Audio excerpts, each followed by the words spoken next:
It's time for the No Nonsense Roundtable. Insights to capture your imagination from people you know and people you'd like to know about. Each week, a different guest from a different walk of life. Now, here is the host of the No Nonsense Roundtable, Dom Genova. Hey everybody, this is Dom Genova. I have two great interviews for you today. One is Peter Elder. He is the new chairman of the Monroe County Republican Committee. Now, I interviewed him after the election, but before all the stuff happened in the last couple of days. But it is prophetic. I mean, there's a lot of stuff we talk about in the interview that is very, very, very interesting and even makes more sense now that we know what we know. The other interview that I have is from a friend that I used to work with, Gary Ralph. I had no idea that he had experience in the service that he did. He had top secret clearance in Germany during the Cold War, and then he got sent over to Vietnam.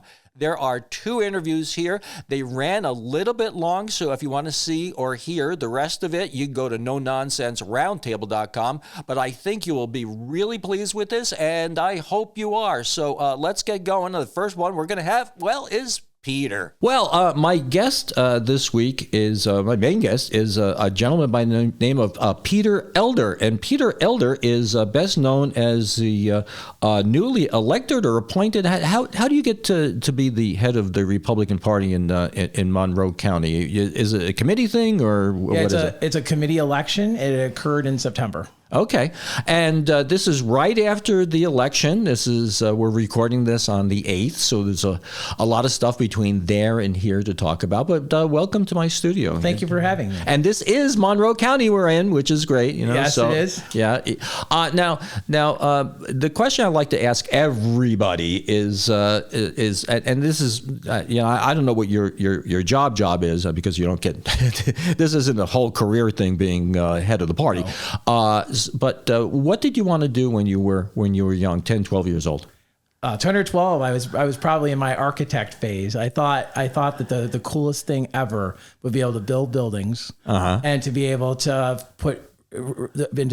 that kind of presence in a space. Because I've looked around, I've always lived in the village of Webster. Okay. And we would walk down from our 1968 home in a tract and come up to the old part of the village. And I would look at all the old houses, and I'm still there. That's why I actually live in one of them now. And I was always stunned by the beautiful architecture and how people had a sense of giving people kind of awe by looking at these homes. And I think that was my first fascination with that. And it's never stopped, as I'm still involved in historical preservation in Webster. So it's been a lifelong thing for me. Well, Nita and I own a 100-year-old house out in South Bend that my daughter's living in now, and the construction there, and sometimes you think about the craftsmen who built the thing. Now, would they have any comprehension that 100 years later, how many families would go through that? And you look at the beams and the quality of the workmanship, it's got to be outstanding. It is. And the beautiful part is when you look at any older house, at least in the village and most places in the country, is you go to the attics and you go to the basements because people change them the least, and you can find so many interesting things in there. Yeah. I rented I've always lived in the village. I just changed homes. I rented some, and now I've owned two, and the one of the ones I rented was probably one of the oldest homes, or one of the structures ever constructed in the village. And he went down to the basement, and people wrote initials on the beams. They would write things. It was actually part of an appliance business on Main Street, and you could see the orders. 1952 ordered a dryer. And so the history that was just sitting there in front of you was amazing. Yeah, that's amazing.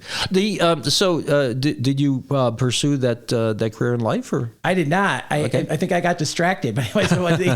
No, I actually went on. I've always had an aptitude for history, so social studies was my thing.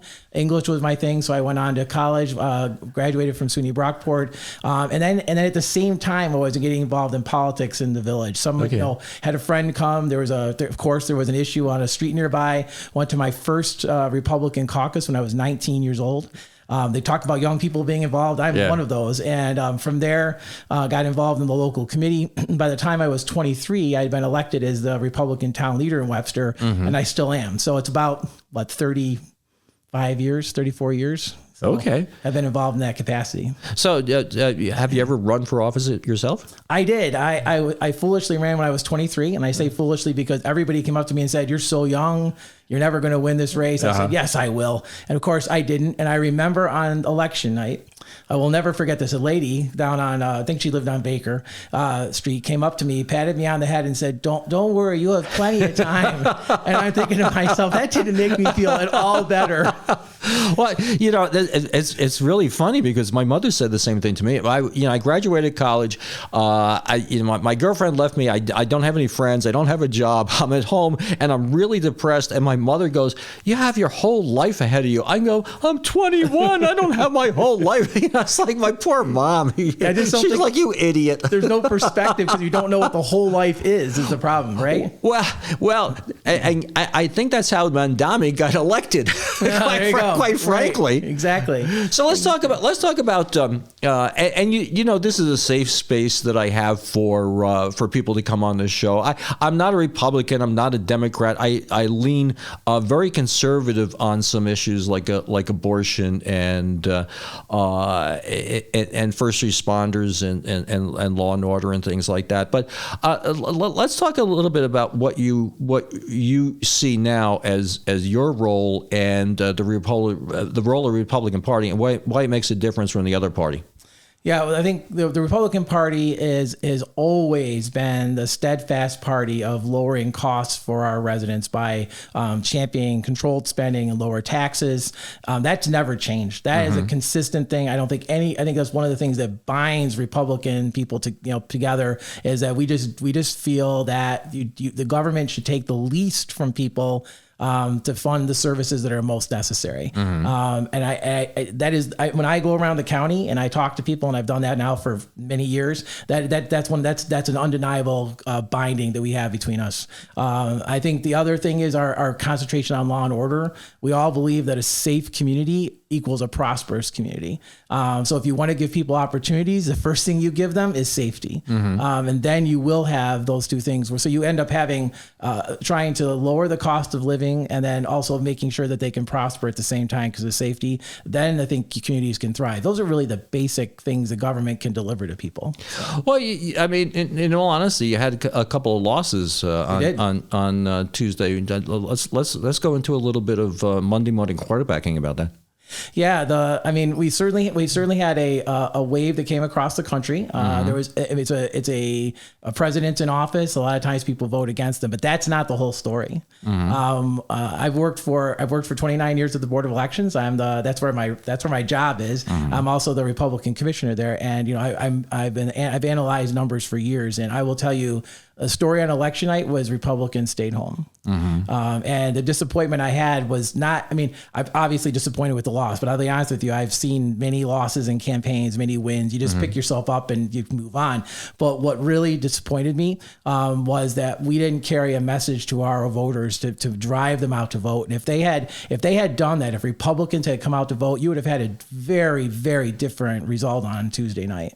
Well, how different can things be? I mean, when you're talking about New York City, you're talking about somebody who's just admittedly a communist, who takes over, and it's a city, and he's a lot more controlled than a town board has, right? Yep. Well, that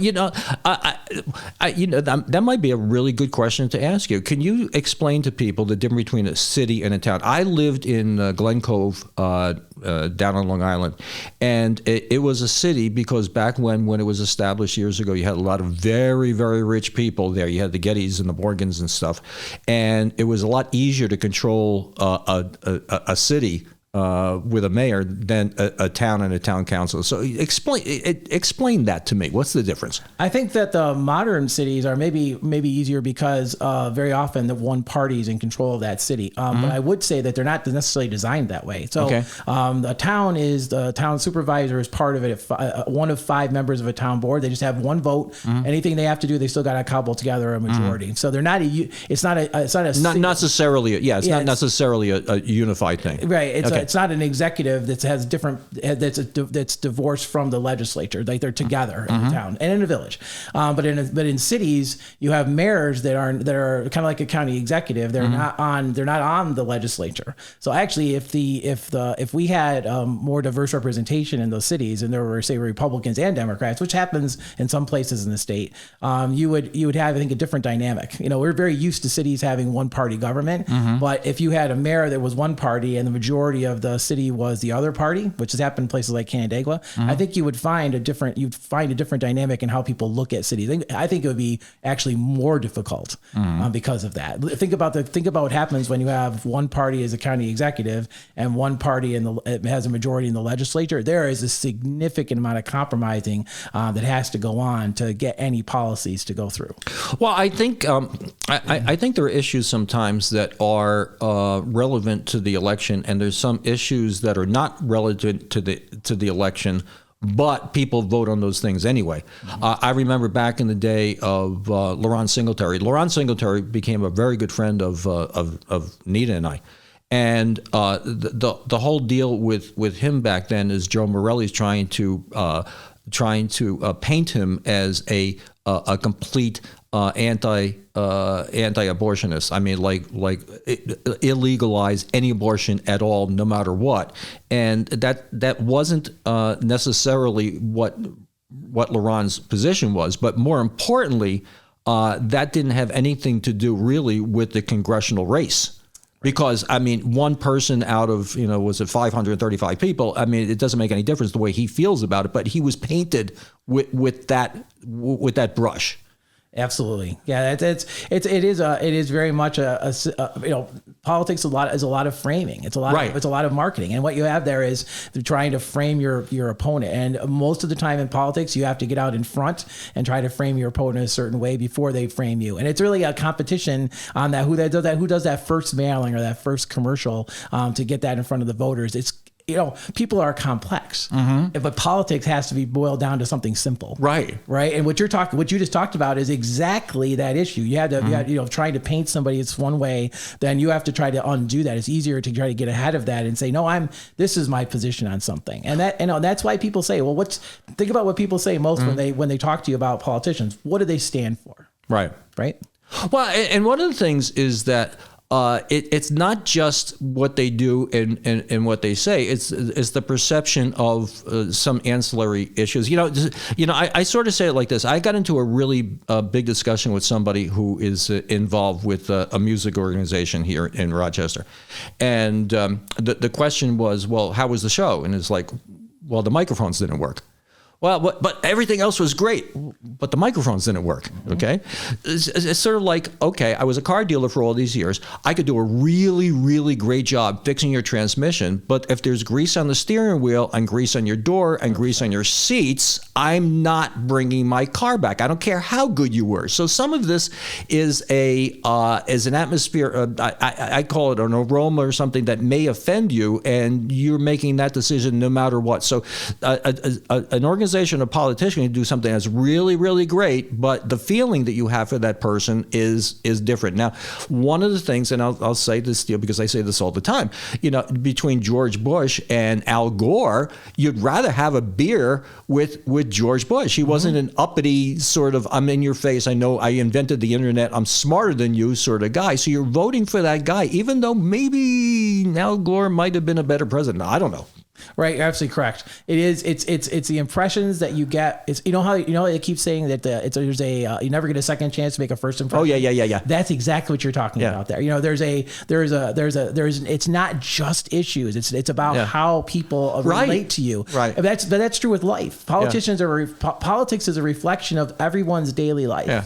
It's how you interact with people around you are partially political too. So the politicians have to be always aware that people are watching what they do, how they do it, how they move their hands, how they do anything like that are always things that are going to attract people's attention. And you cannot divorce the position from the theater, Well, right? It's important to understand how people look at you and what they see when they come away. Well, the thing is, it has to do in marketing, has to do with engagement. Okay.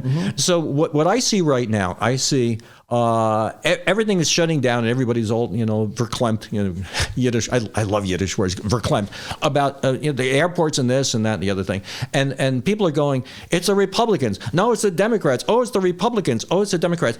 I'm going to give you some advice. I mean, right now it's what you need to move 5 senators on the Democrat side to get this thing going. The airports open up. People get paid. The government workers go back to work. It's 5 senators that you have. I don't know why you guys don't do that. You don't put a list of all these senators. Now, I guess Fetterman's for it, and who would have guessed that he would be the most reasonable guy in the Democrat Party, right? Fetterman, and I guess there's one other. You need 5 more. You guys just should put a list of here are all the senators. Just pick 5. Do it like the lottery. Right. Pick 5, and these 5 people are stopping us from getting this thing down the road. And the thing is that it's their fault. It's their fault. It's their fault. People can't perceive that. If you actually said to people, it's 5 people we need to move. 100%. Right. Exactly. But you guys don't do that. No, you're right. But it's a great suggestion. I'll tell people all about it. I will. I want credit for that. Yeah, you'll get credit for that. But, because all politics really runs down to numbers games, right? So you're trying to establish majorities, or in this case, 60, right?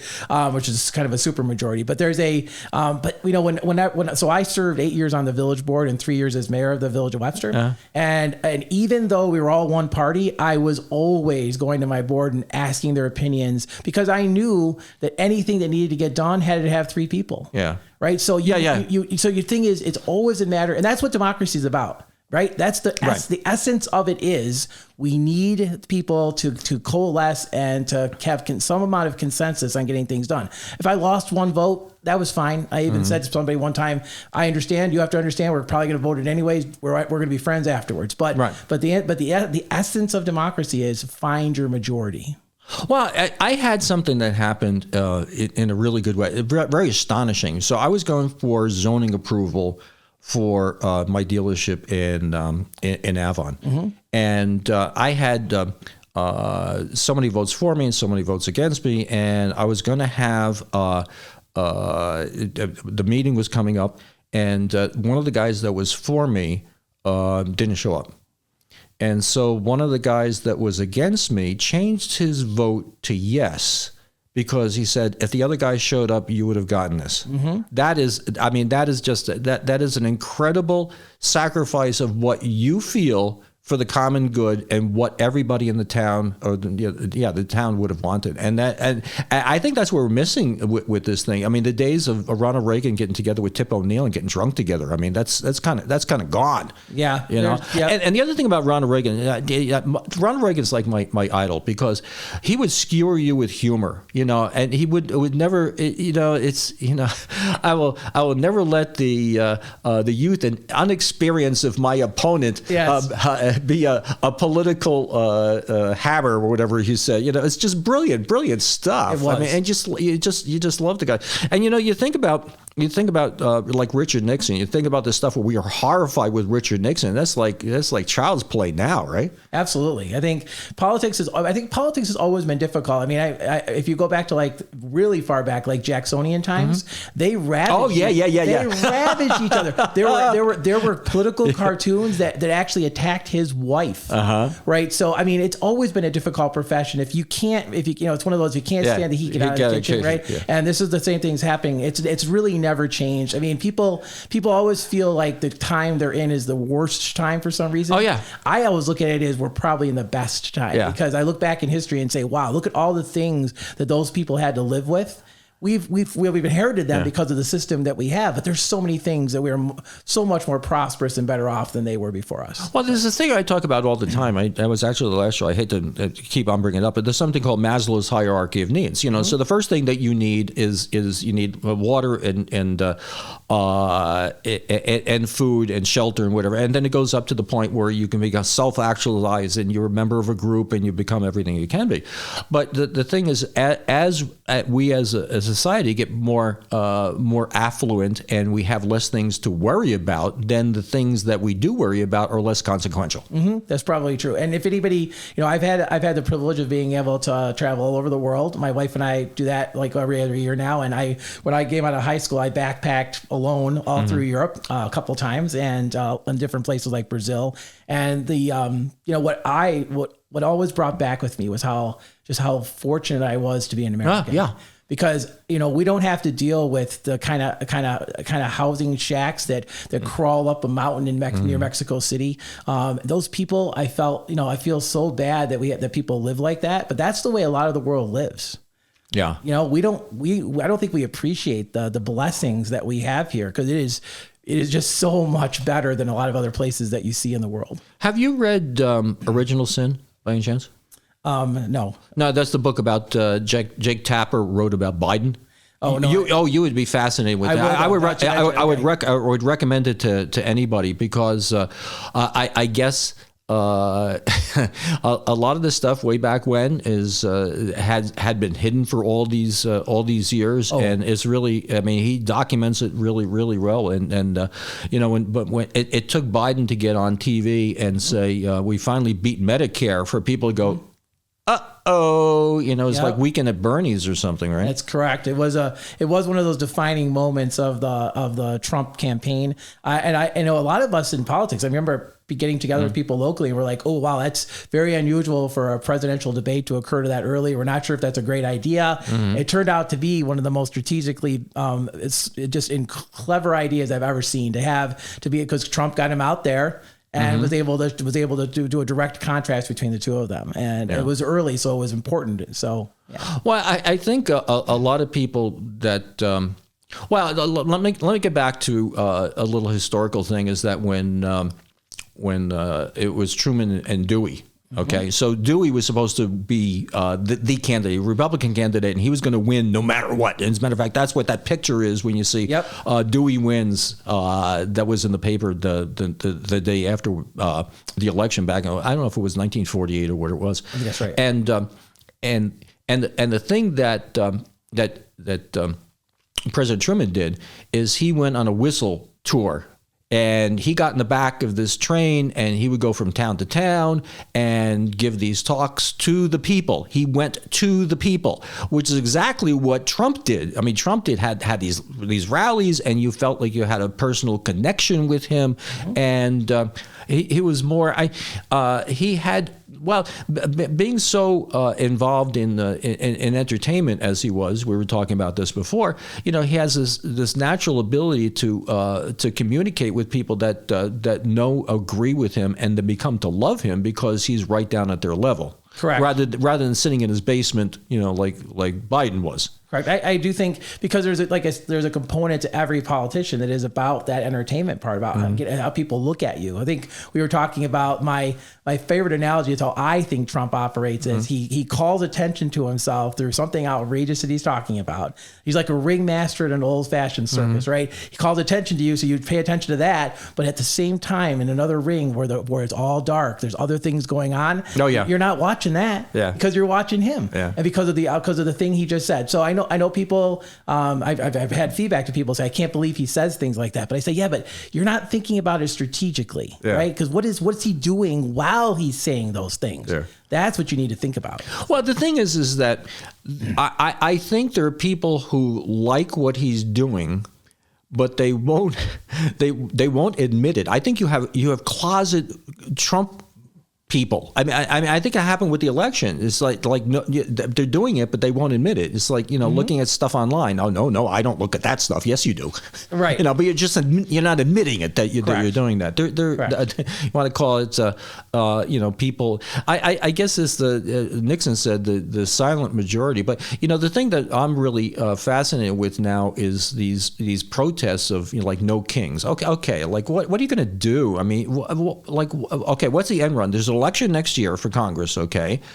get people together and okay, if you want to vote and whatever, but I don't understand this getting together and throwing rocks and Molotov cocktails and stuff like that. No, what is it doing? You know? The violence clearly is not a good idea. It's one of those, violence in protest is one of those things that serves to separate people, because now those of us who believe that there's peaceful rallies and other people who believe that's okay to do violence are not going to be able to talk to each other well. It's really everyone, if they're going to protest, should just do so peacefully.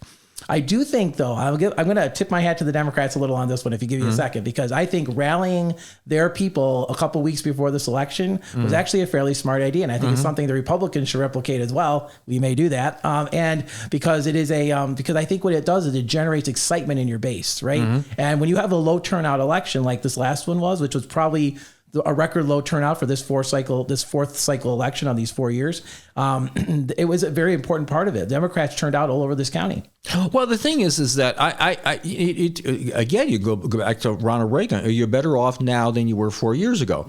So when you start looking, I mean, I actually laughed about the Iraq thing. Oh, you can't do anything or whatever. Here, hold my beer. Yeah, exactly. Yeah, okay. What the thing about Trump is, he really stretches the Constitution. What he does is he takes these things. He's a businessman. That's what he does. He's looking for the angles.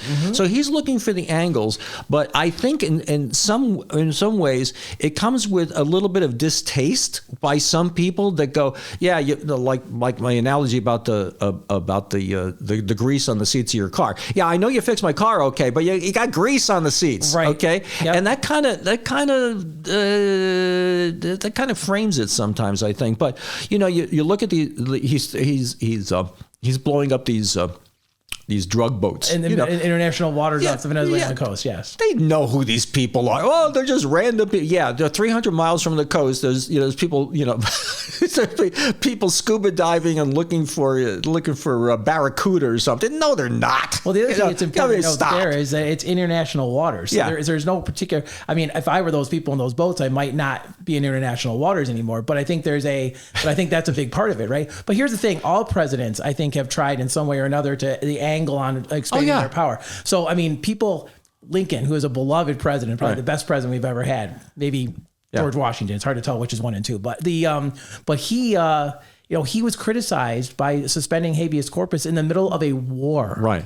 So, and they said he's stretching presidential power. He did do it. Yeah. And so he also his treasury put together the first income tax. Yeah. Again, no amendment that said they could do that. So I think all presidents have tried to find the angle, right? So, and they all suffer for a little bit of popularity because of it. But the perception that you have as a leader sometimes is you need to get things done, right? Otherwise, why bother electing anyone? Right. Right. And the thing, I mean, look at Reagan and Noriega, right? Yep. I mean, okay, that was kind of trumped up, but sometimes it goes wrong. I mean, with Kennedy and they precipitated a coup or whatever in Vietnam, and that ended up bad. And Lyndon Johnson, he didn't have the ability to face life about Vietnam until the Walter Cronkite made a deal about that. So yeah, if anything, if nothing else, it's the same, only different. Every cycle, everybody's got their challenges, but the whole thing is that when you guys get together next year or the year after, when the next election comes up, I mean, you got these things that you can say substantially have been solved or different or whatever. I mean, it's this thing in the Middle East, hopefully is coming to some type of conclusion. The thing about him bombing Iran, did he have the ability? Did he actually have the authorization to do that or not constitutionally?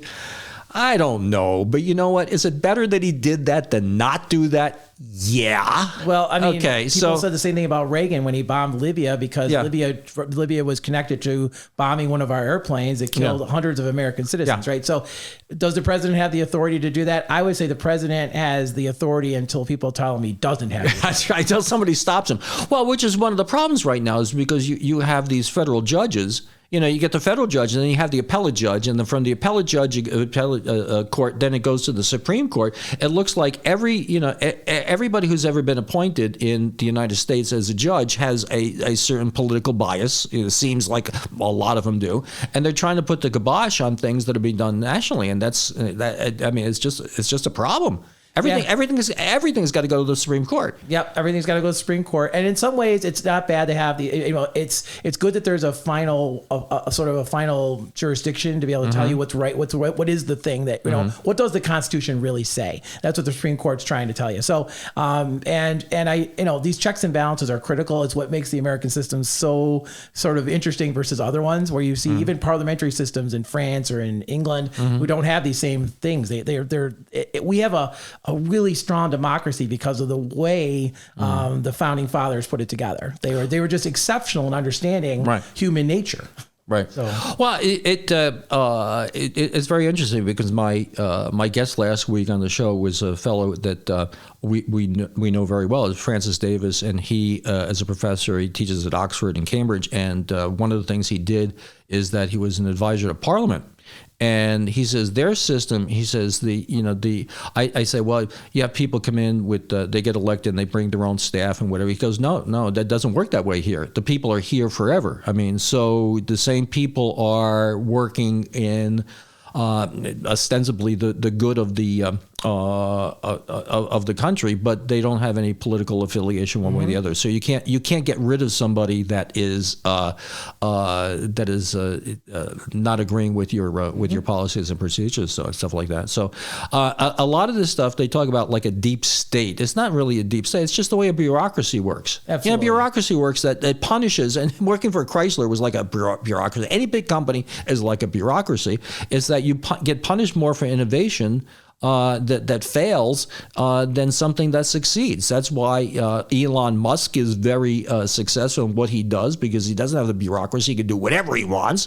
And if you have a bureaucracy, there's always somebody saying, that's not the way we do it. Right, exactly. Bureaucracies are inherently have a lot of inertia. Right. So that what that does is it slows everything down. Now, you might say that's terrible. If you're an innovator and you want to do something different, of course it's not going to be great, right? But there is this part of it that's actually sort of interesting, because what it does is it preserves and it makes it so you don't have this sort of radical movements to different directions. So I will say that I have a begrudging admiration for it. At the same time, I worry about it, because it's like what you want to have this sort of push-pull going on between holding on to what you have, so you don't give it up too quickly, because it does, what's worked before probably will keep working for an awful long time. But you have this other pull, which pushes you in a new direction. So those two things have to work in tandem with one another. So I'm going to go back to the beginning of the interview. I didn't ask you what you do now. I mean, what do you do now? Oh, I'm the Republican commissioner at the Monroe County Board of Elections. Okay, no, but what do you do for a living? That's what I do. Oh, okay. Yes. I didn't know that was. Yeah, okay. Yeah, so I got you. Okay, that's actually a government job. So I actually. Okay, so you actually work for a bureaucracy. I actually work for a bureaucracy. That's right. Okay. That's where I see it. I see it there because over those 29 years I've been there, I have been part of that constant pushing and pulling, even in a very small department that has 50 people, the Board of Elections, and we work together in a bipartisan team. So it even has an additional layer of that on top of it. I show you how naive I am. I did not know that was a paid position. Yes, which is one of the beauties of this show, because if anybody else doesn't know, now they know too. These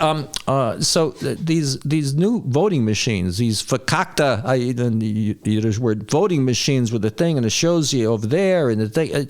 My God, what the heck is going on? I want the clickers things that we used to have years ago. I mean, these things are wacky. The lever machines are illegal in New York. They for a number of reasons. It's actually written into the election law. Really? Yes, you can. Really? They'll never come back. So we had some choices to make. Our Dominion machines that we had before, where you fill in the little bubbles on a piece of paper. They were starting to get phased out. The machines we had to make some decisions about what we wanted. So rather than go with a marking the paper, which there's inherently some issues with some things. Chads. We went with this idea, which was to have an electronic voting machine where you could make your selections on the screen. A paper verifiable ballot appears that you can look at and compare the two, and then you cast your ballot. So it's a very the machines operated on election day extremely well. So we're really, really happy with them. Most voters, I'd say like 95% like them. And we'll keep marketing them. I was getting people used to it. I mean, I've said this before. And I've talked about this to the employees at the board too. It's like if you went in to vote in 1920 in New York State, you would be voting on the same machine as your father and grandfather, mother and grandmother would be sons. I'm sorry, your grandson in 1980. So that technology was very stable, right? And we didn't even give them up to like 2007. So for just a significant amount of time, there was never any change. And then when the lever machines were phased out and we could no longer have them anymore, this technology is going to be changing like every 15 years. So the elections are no longer this, you just get in there and as an employee and as you get in there and you just do the same thing over and over again. It's not like that at all. Every year is different. I mean, next year, for instance, we're going to be rolling out new poll pads, the things you sign in on. The ones we have now are obsolete. So we're going to be getting new ones. And so there's always a sense of change. I love that part of the board of the elections. I think that to me, the challenge is implementing these new things in the context of this organization that goes back 120 years. So. Well, the thing I look about this is that, the thing about, I'm not going to ask you the question because I don't want to put you on the spot. Was the election stolen or not stolen or whatever? I mean, there's a certain amount of contamination and everything. So, as anything, even Ivory Soap, which says 99 and 44, 100% pure. Now, what that means, I have no idea, but 99, so you're going to have some inconsistencies no matter what. But, generally speaking, I don't, I don't see this big conspiracy that, these votes, like with Dominion and everything, we're all dealt with and whatever. And at some point in time, it has to come down to a little bit of common sense. Now, what is your hope for this year going into next year? Now, next year, Congress, that's a big deal. Yep, it is. That's a big deal because his ability to get something done. Now, I would imagine, I'm going to put words in your mouth, you're not up for this nuclear option. Changing Congress where it would take 50 votes in the Senate. I think that because I mean if you're talking about swings, I mean that's just going to be swing from election to election, and it's dangerous. Let's put it so, that's dangerous to have because we're really not in a democracy. We're in a republic. Correct. You explain that to a little bit of people too. Yeah, I mean, so we have I think every Congressperson has 726,000 people they represent, and that's the whole point. It's representation. No matter what level of government you're at in the United States of America, whether or not it's the fire district or a congressional district, you're always elected officials are representing people, and that takes a lot of compromise. It takes a lot of talking. It takes a lot of interacting with people. And again, I like the filibuster because it provides a little bit of inertia to the system. Right? If you're going to make a mistake, err to the side of what we've done before. Right? And that's what it does. And it also forces people to compromise. This is the reason why when the state put in the tax cap, it was to break a tax cap. You have to have more than a majority, because the reason they did that, and it's a wise thing to do, is because if you're going to tax people more than that number, then you should have to seek greater number of people to do it. And that's a very important thing to ask and interact and compromise. Well, the minority has to have some power. I mean, what is the statement? It's like two wolves and a chicken deciding what's for dinner. It can't be just a simple majority, because a simple majority just votes to get everything themselves, and that's the problem with communism. That's right. Is that and that's what they're afraid with this Zohan guy. It's like everybody who doesn't have something is voting to take something from everybody who does have something. Right. And that's just it's kind of just like human nature. Right. Things will be better if just other people would give up what they have, and that doesn't lead anywhere good. You look at Venezuela. I remember when I was a boy, one of my buddies, he and his family moved to Venezuela because of the oil. I mean, he was an oil executive with back then it was Esso, and now Venezuela is just kind of rotten to the core, for God's sakes.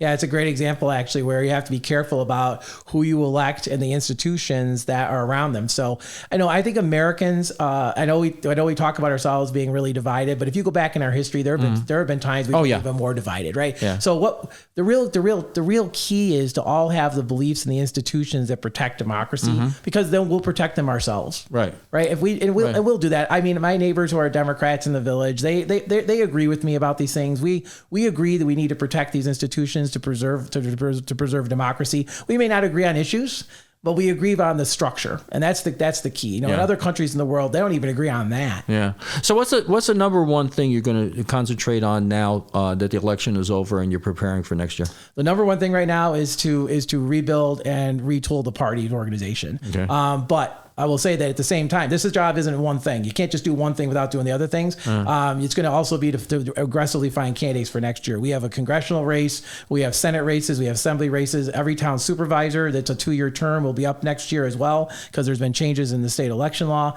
So we have a lot to do. We don't have a lot of time to do it. And my job in the next 2 months is to get it done. Oh, that's good. Well, I thank you for coming in. And when you're looking at candidates, don't be looking at me. Okay. I tick off too many people, and the funny thing is that it's really not funny, but I had a car dealer in North Carolina, and he ran for mayor, and what he did is he lost. And not only did he lose the election, but he lost half his customers. Oh, wow. Yeah. Yeah. So, there's dangers in running for office, not no matter what. And very, very interestingly, I'll tell you something that I heard at a lecture back a couple of weeks ago in Notre Dame. And I was lucky enough to be invited to hear Amy Coney Barrett speak. And the interviewer was saying to her, he says, your life is pretty miserable right now with the security. He says, it's really horrible. You got 7 kids and, coming and going and whatever. And she goes, I talked to my husband about this. He says, before I took the interview at the White House, you don't take an interview and then say no. Right. He says, if you go to the interview, you got to take the job. Mm-hmm. So before I went to the interview, she goes, I talked to my husband, I think his name is Jamie, about it. And he said, we agree we're going to burn the boats. It's like we're on an island. Mm-hmm. We got there on wooden boats. We're burning the boats. We're not looking back, and whatever comes, comes. And that's something that I think a lot of people in politics these days, and makes them afraid of running. Right. Because you are putting yourself out there. You are burning the boats. If you were out of the limelight before, you are in the limelight now, and will be for a long time. So candidates are brave. Just yes. So you know that. I mean, yes. No matter what side you're on. Yes. I've met lots of candidates from both parties. Oh yeah. And the one thing I will say is they're brave people. They have a certain courageousness that puts them out in front of people. Right. That makes them kind of unique in the sense that they're willing to put themselves out to talk about issues and to run for election and to take 9 months to a whole year of their lives for this effort. Yeah. That is, I agree. We're only given like 100 of those years. Yeah. Right. But they take one of them at least. And then some of them do it every 4 years or every 2 years over and over and over again. So my respect and admiration for candidates, especially having been one, is untold. I just can't tell you how much it means to see these people want to go out. What the biggest thing we could have is more people that want to be candidates. Give us more people that want to get involved, because then you're going to get better people. You're going to get higher quality people. They're going to have people that can interview people and have a better system because of it. Well, I totally agree with that. I think that I think that a lot of people get involved in politics. I mean, it's like doctors. How many people become a doctor to make the money? I mean, nobody does. Right. Exactly. Nobody does that. No, I want to be rich. I want to be a doctor. But I think people get into it for the greater good. I think one of the problems is once you get there, you don't want to give it up, and you end up with Nancy Pelosi's and people that there should be term limits. I think there should be term limits because you get too used to it. I mean, and there's this old hubris. I know better because I've been here, and sometimes you need somebody who hasn't been there that can maybe shake things up a little bit. 100%. So, God bless you for what you do. Thank you. Thank you for coming in. We're going to have you in again. Love to be here. Thank you. Congratulations on the new position. And like I said, welcome to the world of the No Nonsense Roundtable. Hey, thanks for letting me be here. Thanks for listening. You can find our previous shows at nononsenseroundtable.com. Don't forget to like and subscribe, and we'll make more.